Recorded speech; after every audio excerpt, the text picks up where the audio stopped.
guys, what is up, and welcome back to another episode of Apologist. This is Ace Attorney, currently Phoenix Wright Ace Attorney, as we are in the 7 years ago trial defending Mr. Zach Gramery of shooting his mentor Magnifique Gramery.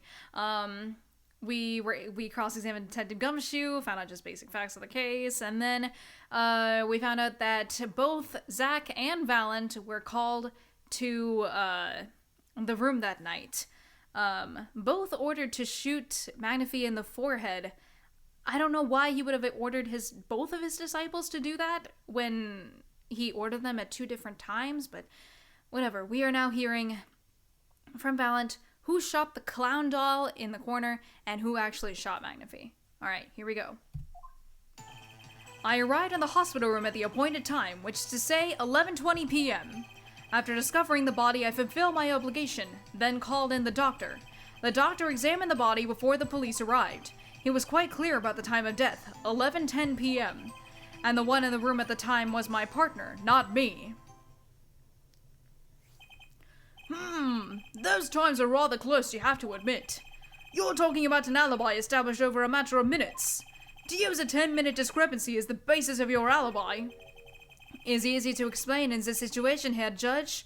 For example, take our debut hit single, 13 Years Hard Time for Love.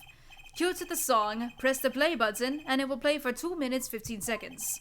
Do it 100 times, the result is the same. Their debut single was only 2 minutes and 15 seconds long? What a ripoff! Magic is a world of utmost precision, hocus pocus, requires admirable focus. And in the time of death determined by the doctors, there is an incontrovertible truth. Very well.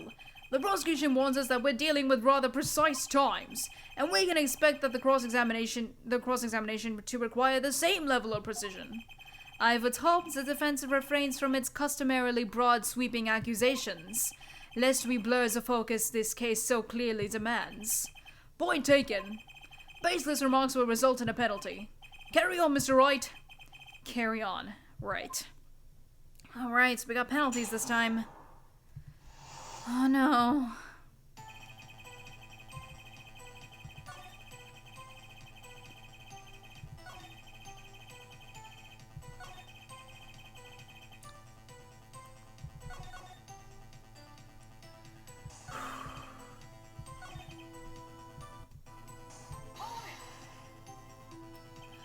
I don't think I'm stepping out on a limb to say I have some doubts about this.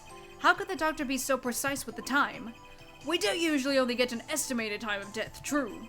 I'm not sure I've heard of a verified time of death. Magic reveals in making the complex appear simple, but reality is the opposite. What appears complex in this case is a simple matter of subtraction. I see another person has done their arithmetic homework. The point here is the IVs the victim was taking. It's quite visible in the photographs I've seen. Recall what we heard earlier about the victim Magnifique Gramery's schedule. Every night at 11 o'clock, Magnifique took an IV drip for 30 minutes. I can see the IV bag right there, yes. Now, look at it a little closer. Follow the tube down from the bag to the end.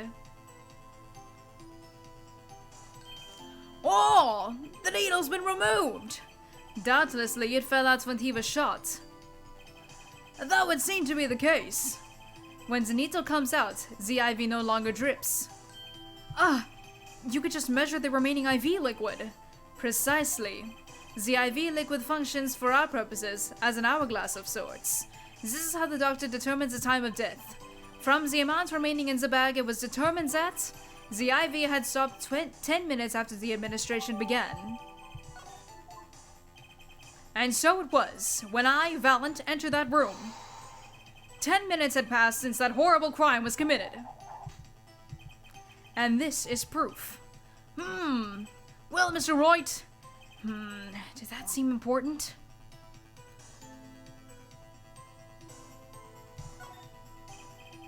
Well, seeing how it is the biggest clue we have to the time of death, I'd say it's very important. Agreed. It would be hard to imagine a more precise way to determine the time. Behold the power of arithmetic. Very well. The witness will add this detail to his testimony. Sometimes the most magical thing of all is the truth.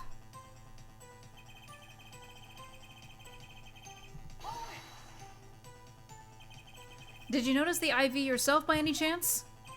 When I first entered that room and the stench of gunpowder assailed me. Next, the mark of death upon my inferior mentor's forehead. And then, his left arm did I spy, a rose drooping and wilted.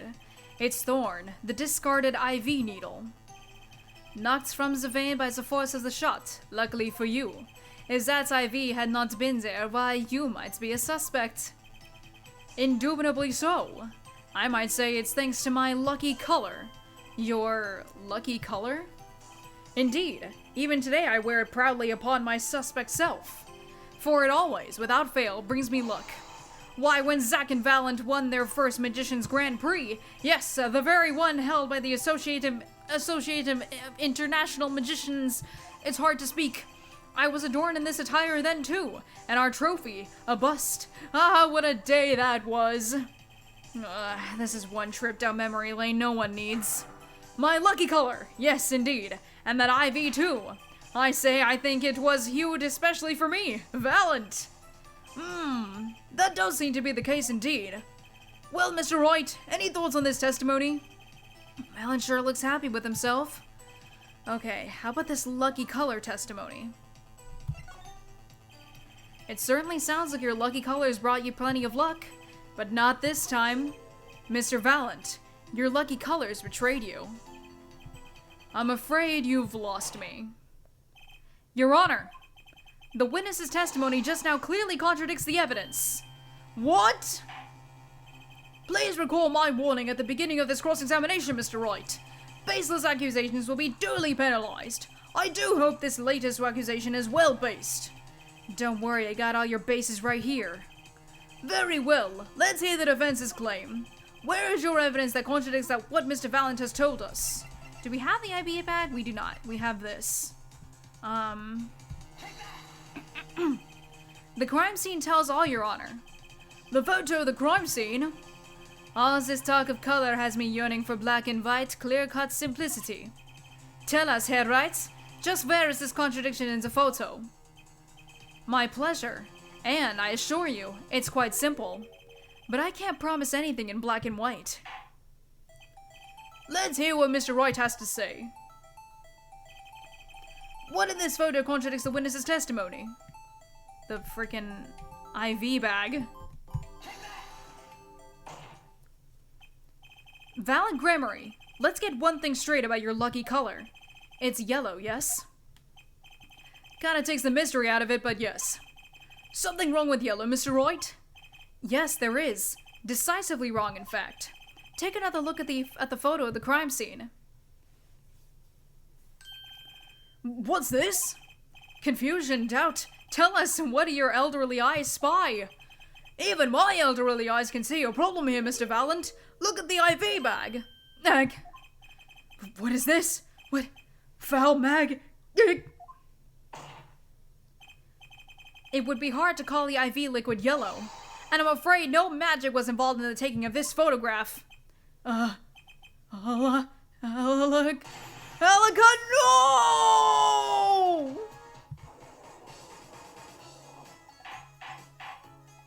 Order. What does this mean? This is some kind of mistake. Yes, Prosecutor Gavin, your witness's mistake. The greener they are, the harder they fall. I suppose there's no substitute for experience. Valent Grammary, as you reminded us several times, your lucky color is yellow, but the IV is clearly not. Well, this contradiction can only mean one thing. And to think, you almost had me. I see your true colors now, Ace Attorney Phoenix Wright. Something you'd like to tell us, Prosecutor Gavin? As far as this court can tell, the witness's testimony does contradict the evidence. Yes, a contradiction. One that I shall be pleased to hand back to Mr. Wright. How do you mean? How? Because the witness has made no mistakes. I agree, at a glance, the IV liquid does appear a sort of greenish yellow. But I assure you, the liquid itself is quite yellow. Yellow liquid? How can you say that? As far as I can tell from this photo, it's green. Yes, but what color is the IV bag itself? The bag? You mean the plastic bag on the hook? It looks like I want to say a light blue. Precisely. Figured it out yet? Put a yellow liquid in a blue bag and you get green. This, incidentally, is the liquid's true color. I see. Your explanation does have the ring of truth to it. But he said he saw yellow. But the bag was blue at the time of the crime. What? You may tell a good tale, but you've just proving something rather grave. For you, that is. Grave?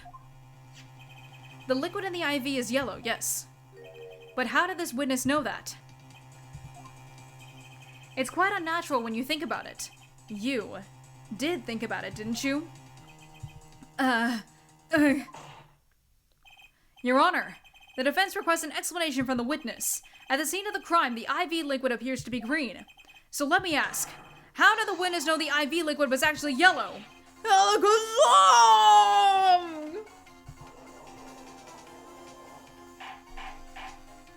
Order! Mr. Wright, you will explain this at once. The witness clearly knew about the color of the IV liquid, so I'm sure it means something, but what? I can think of only one possibility, Your Honor. The witness, Valen Gramery, has testified that the IV liquid was yellow because... From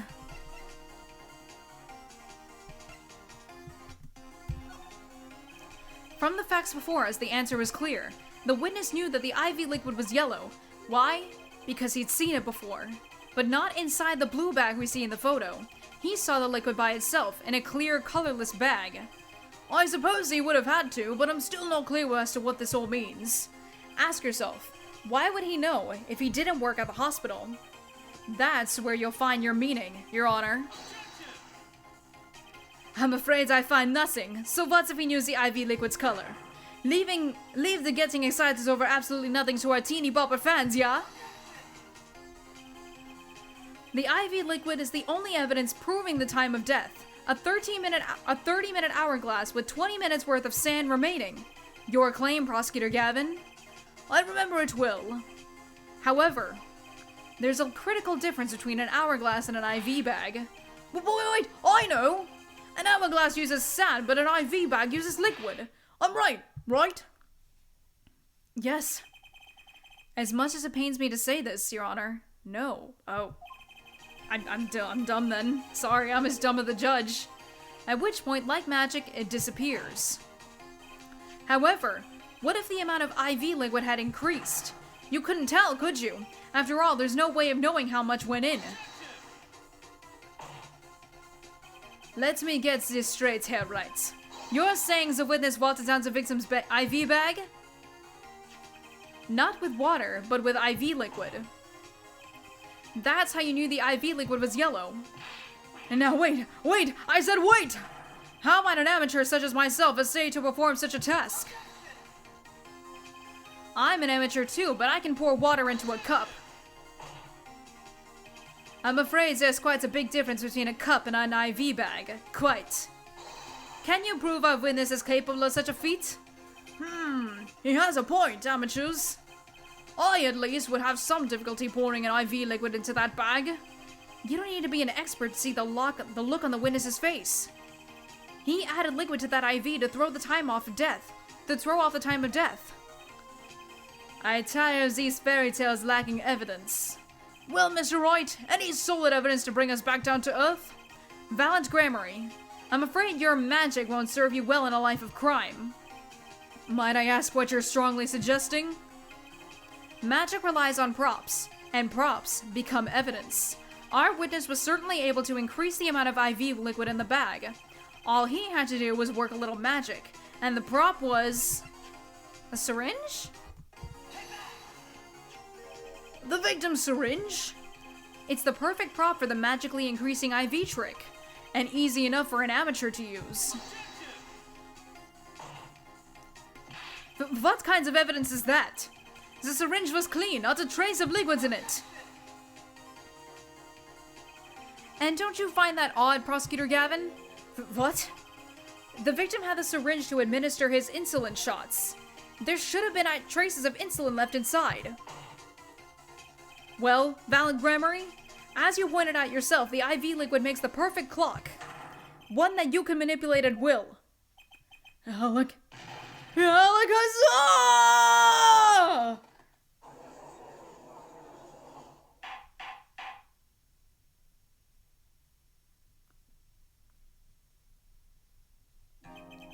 I do believe, well, with this being his first, that the burden of this trial has been a bit too much to bear for Prosecutor Gavin. I'm afraid that, while there is a doubt as to the amount of IV liquid in that bag, the time of death cannot be proven. And that brings our trial to a close for today. Well, maybe I can squeeze an extra day out of this. I could do a little much-needed investigation work. I see there are no objections. Court is adjourned. Rude! Truly, there's no substitute for experience. Nothing blinds one to the truth so effectively. A word to devise. Underestimate the young, and they'll sweep your feet from under you, in a way you never ever expected. You see, I know exactly what you're thinking. What's he talking about? You say the witness used the syringe to manipulate the level of IV liquid. But there is no proof. There's no proof he didn't do it either. Yes, quite true. Huh? He's admitting it?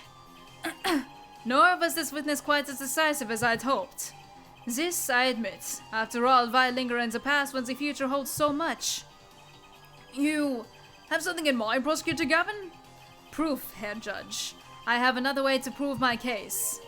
With evidence, no less. What's this? This is the victim, Magnifi Grammary's diary. Diary? After going into the hospital, Magnifi began writing him his memoirs, it seems. The story of his birth, his startling debut, and of meeting his disciples. It seems he intended for the last chapter to end, quite appropriately, with his death. Wait, that book doesn't say what the reason was, does it? The reason why his disciples couldn't refuse his last request? Sadly, it does not. What's important here is on the last page. Apparently, the victim wrote it in his journal that night, even after the IV had begun at 11 p.m. Let's read it, shall we?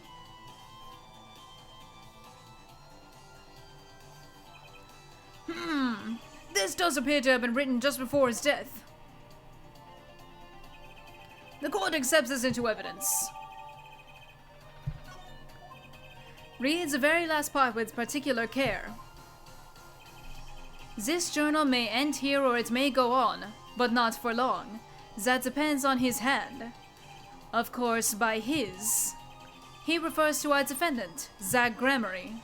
That would make sense, yes. He was the first scheduled visitor, after all. But look at what he has said before that. This journal may end here or it may go on. It may go on. Magnifi Grammary intended to write again.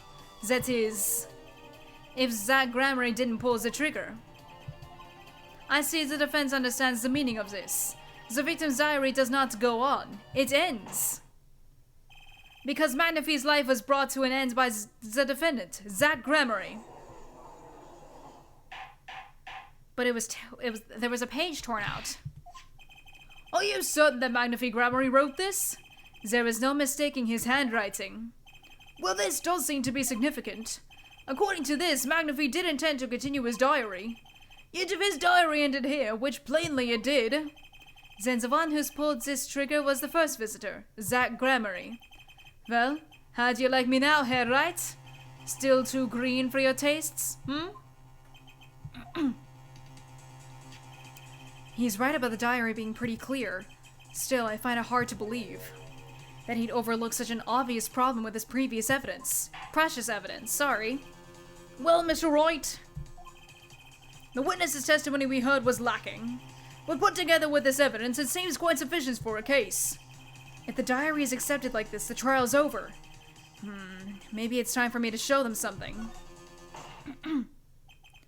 I'm left with no choice but to show my own evidence. What? You have some evidence that overturns the diary? It's not too late to rethink this and avoid more embarrassment. Very well. Please show us your evidence, Mr. Wright. Incidentally, I don't even think of showing us this diary I've just shown the court.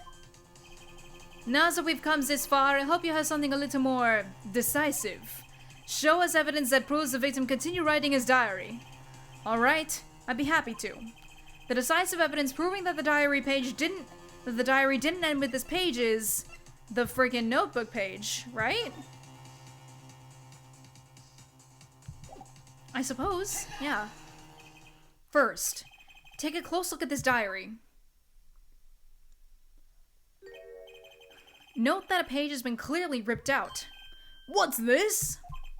I hadn't noticed that at all. That's why we're still here talking about this. As it just so happens, I have here what I believe to be the missing page. Now look, I don't believe it!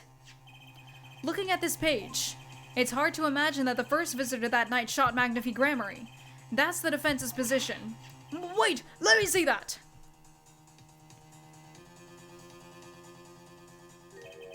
What in Sam Hill?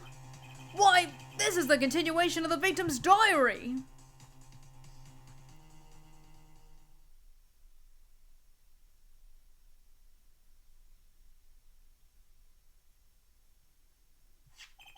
Note the torn edge of the page. It's a perfect match with the torn remains of the last page in Magnifi's diary. Quite remarkable. Would you care to explain what all this means, Herr Attorney? The diary continued after his first visitor came, which means that the victim was still alive after Zach Grammary left, leaving no one to take his life but the second visitor. Valen Grammary! No! No! The handwriting, too, matches that on the other pages. This is, without a doubt, the genuine article. Order! But wait, that's impossible! That old man couldn't have written that.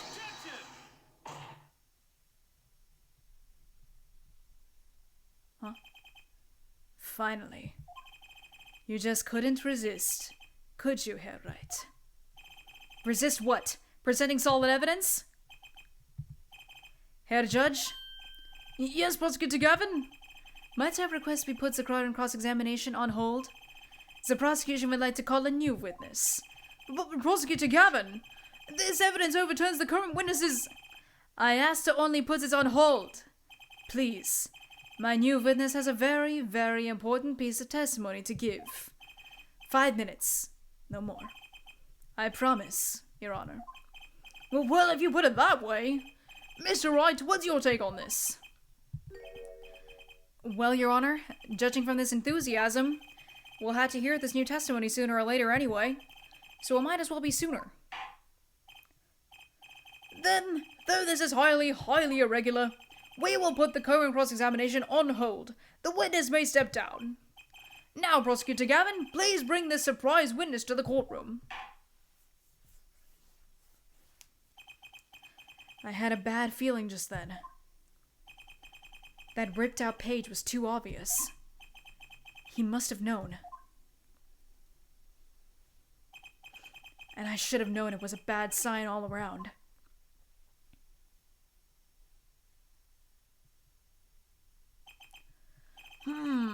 Holding trial with no audience is a first, even for me, Prosecutor Gavin. I beg the court's understanding. But they had to make a judiciary deal with the witness to secure his testimony. A judiciary deal? The details of his testimony may have some legal ramifications, shall we say. I thought it best to contain the information to this room. Very well. And you are the witness, I gather? Yes, sir.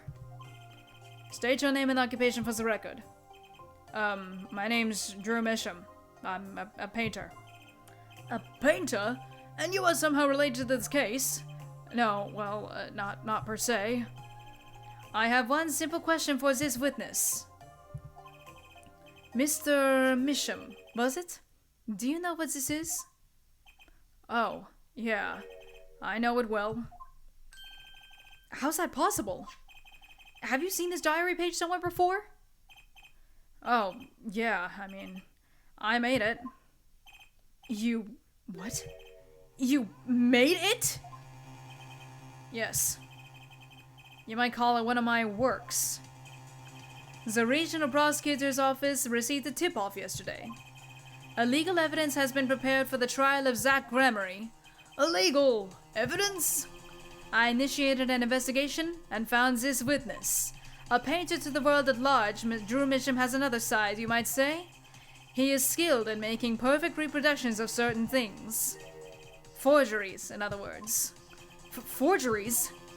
Well, so we ought to understand that this page here is a fake, prepared by a certain defense attorney. Hold it! I didn't prepare this evidence! Ah, the attorney speaks.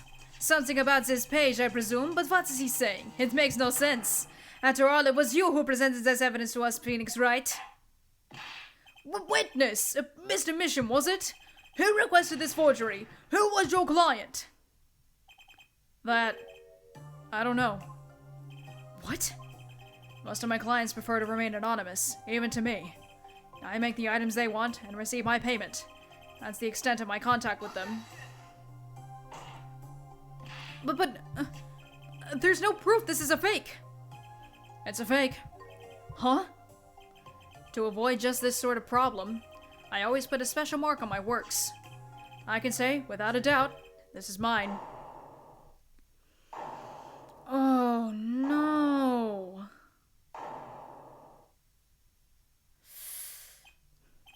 Mr. Wright, you have just presented illegal evidence to this court. My court. It was careless of me. That's all I can say. Oh boy! Here! What's this? I don't know. I just got it over there in the hall. They told me to give it to the old boy in the blue suit with the spiky hair. They said it was really important. It was a trap. A fatal trap. Mr. Wright? Yes?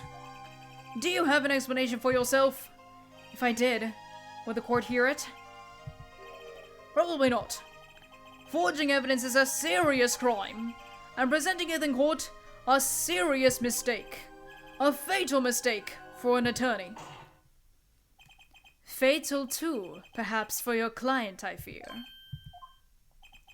Tell me, what kind of defendant relies on forged evidence? The answer is quite clear. A guilty one. Your Honor, wait! I understand that presenting forged evidence in court is a serious crime, but you cannot hold my client responsible for actions I undertook as an individual. I am sorry, Mr. Wright. Your Honor? Another close call, I dare say.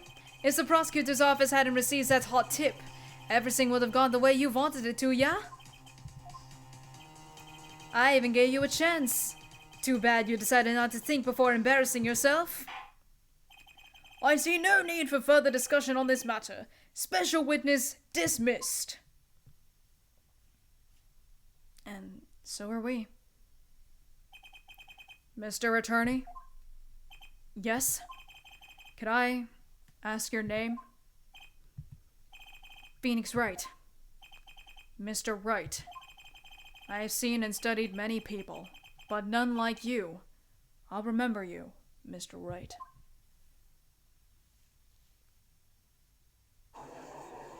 Oh no.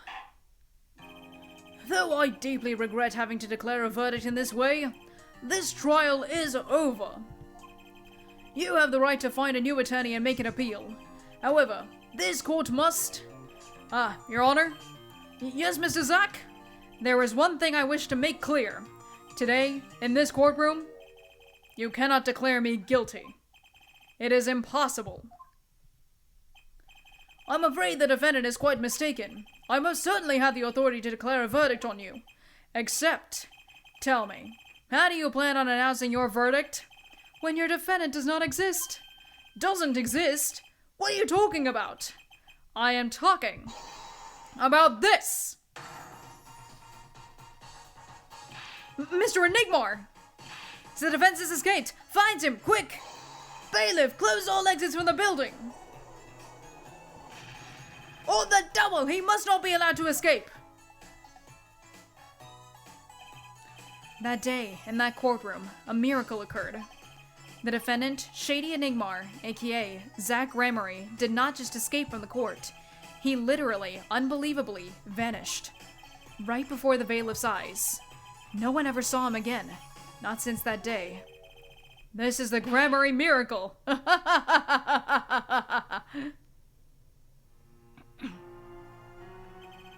No verdict was declared. After all, the defendant didn't exist. That's how it happened. The trial of magician Zach Ramery vanished, along with him, for eternity. The mysteries that remained behind were all solved, however, but not until 7 years later.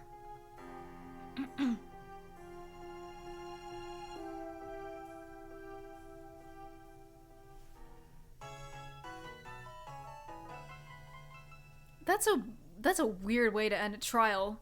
It wasn't as sad as I imagined it to be. It's like, you know, Phoenix loses his badge and then becomes a hobo in the next 7 years. And I, for some reason, didn't expect this to be, like... I expected this to be a lot, like, more upsetting and surprising. But, I mean, like, I guess we already kind of knew that he lost his badge. This is just a story of how it happened. So, yeah. Well, I guess I'll see you guys for the next episode and whatever the heck is going on next. Roll the end card. Objection! You haven't hit like and subscribe yet! Hold it! You forgot to ring the bell to get notified whenever I upload! Take that! Click here to watch more of my videos! Thank you guys so much for watching, and I'll see you guys in the next episode. Bye-bye!